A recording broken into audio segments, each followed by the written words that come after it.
Nah, yang pun dia clear sikit. Tinggi kan.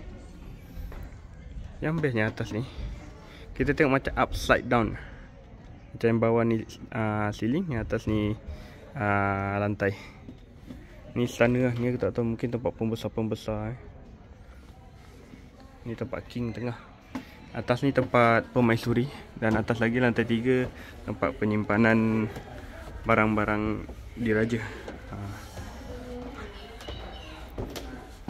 Tu. Kita tengok. Ni dah. Tempat puteri raja yang belum menikah. Tempat puteri raja yang belum menikah. Jom. Okey, jom. Kami berada di Istana Basah Pagaruyung. Tapi istana ni pernah terbakar dulu. Oh, pernah terbakar? Dia buat balik. Oh. Terbakar kenapa? Ni gulung babi? Licin. Peti? Oh, Raja tak betul ni. Raja dah tak ada daulat ni. Dia peti. Kena peti Lepas tu dia ukir balik. Tapi biasanya kena peti. Oi. Kena peti terbakar.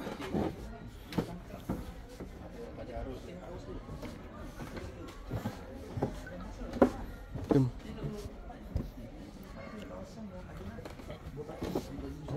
Diorang dah berbincang pasal mas. Okay, ni lantai bawah. Tapi tak ada tulisan dia lah tentang apa kat lantai bawah ni. Ruang dia lapang macam ni. Ni tempat king. Kau nak duduk king kat sini. Ni tempat king duduk. Jadi king duduk kat sini. Ayat di bawah sini. Tu dia. Oh, mantap Di kanan. Jauh.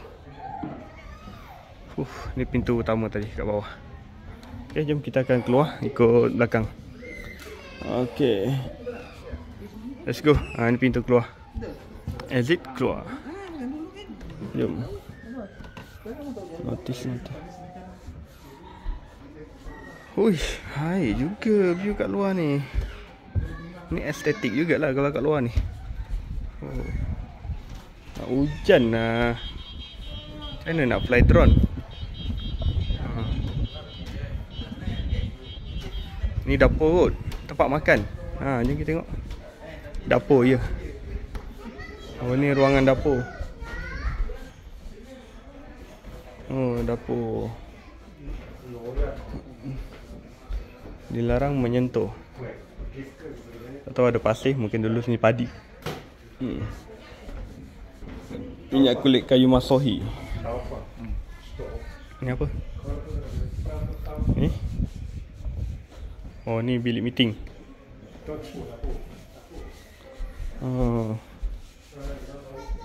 Ni tandas kot.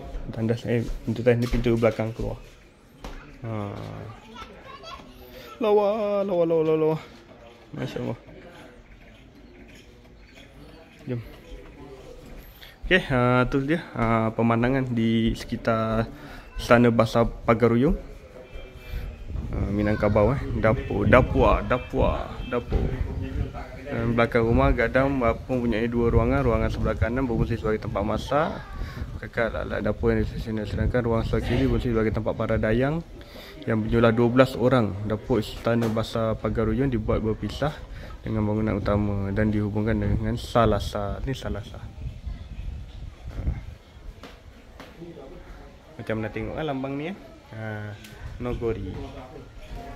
Okey, ada main kuda bawah.